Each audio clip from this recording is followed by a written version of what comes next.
What up? Today I'm going to show you guys how to set up Parsec to chart NFTs. This is, in my opinion, the best tool that there is that you can access for free to chart NFTs. This is, in my opinion, better than IC tools comparable to NFT nerds. The UI is slightly worse, but it's still very much worth it for like the price, which is free compared to NFT nerds, which is like 0.3 ETH for like 6 months, I'm pretty sure. Anyways, once you go to parsec.finance, what you're going to be greeted with is this screen.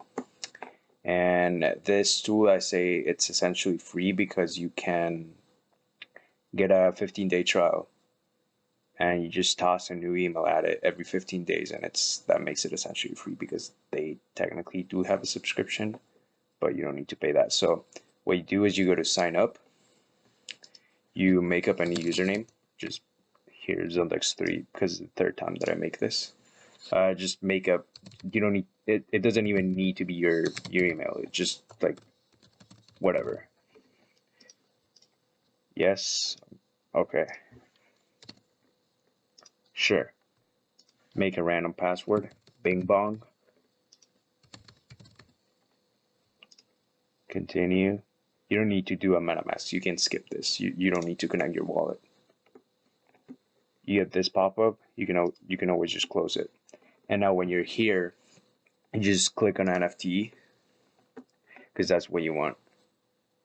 Go to create, and at the beginning is going to be unlocked, so you can move them around like that.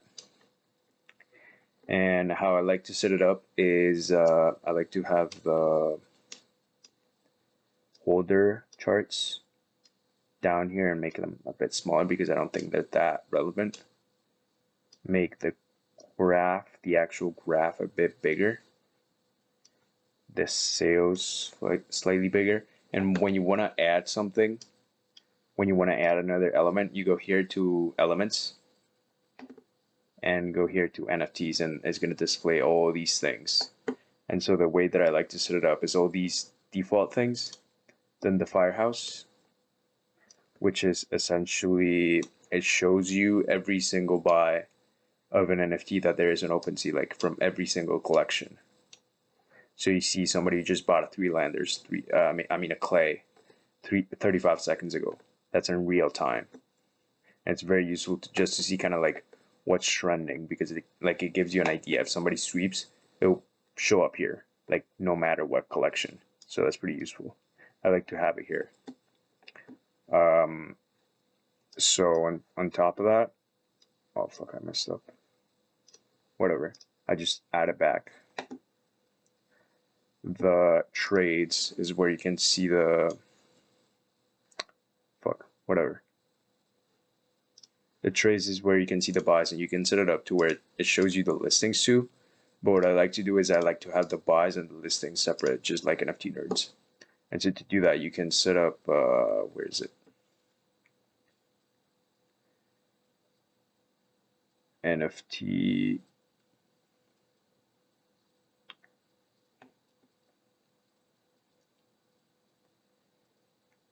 listing stream, I'm pretty sure. Yes, that is it. So right now I'm looking at Board API Club. That's the default that it comes in. Let me just finish my setup.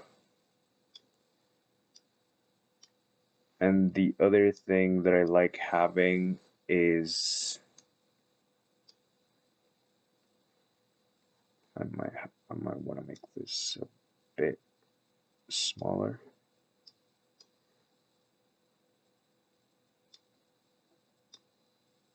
Same for the firehouse.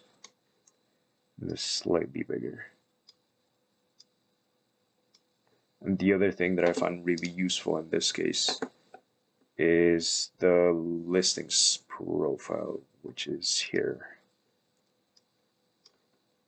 And I should probably make it bigger so that it's more clear. To be honest, I'm just going to remove the holders tree. It's not really useful, to be honest. So the listings profile, it shows you basically the wall thickness, the walls, and the listings. In this case, you can see that there's a pretty big wall at 180 ETH for Bored Ape Yacht Club.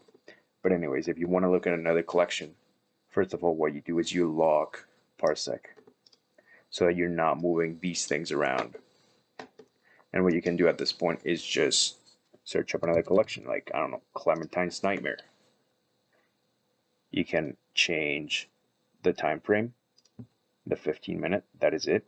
Doesn't tell you much, but if there's a lot of volume, you probably want to go with the 5-minute or the 15-minute, right? Again, you can see the walls, you can see the top holders, you can see the listings in real time, and the sales. Or you can just click it from the Firehouse. You can just click it from there, and you'll see the collection. So if there's something that's getting swept and you want to look at it, you can just go straight away from there. Or, for example, if there's something that's just minting and that you cannot really find directly on Parsec, what you can do is search up a collection like, I don't know, Metroverse on OpenSea. Get the contract. To get the contract, you scroll down to details on the actual NFT itself. And here's the contract. When you click it, it's going to redirect you to Etherscan. In Etherscan, you copy the address and you paste it in here. And you don't click enter, you actually just paste it and it will show up like that, and then you click it. That's how you can search up a contract. And then finally, the one thing that I like to have in the actual graph itself is, in terms of the analysis, I'm not really too much into TA, but you can have the EMA and the SMA. I don't really care too much about those. I don't really think they're very useful. I like having these B bands, although I'm gonna be honest, I don't really know what they mean. But anyways, the regression line shows you kind of the general trend. I think it can be useful. The RSI down here does no damage. The volume is important. I think that comes by default. That is really useful to see when something's getting a lot of volume. And the key statistics, they can be kind of useful sometimes here. And that is really about it. That's how you set up Parsec. That's how I have it, and it's really useful. It has been really useful in my NFT journey. I hope this was useful for you, and take care.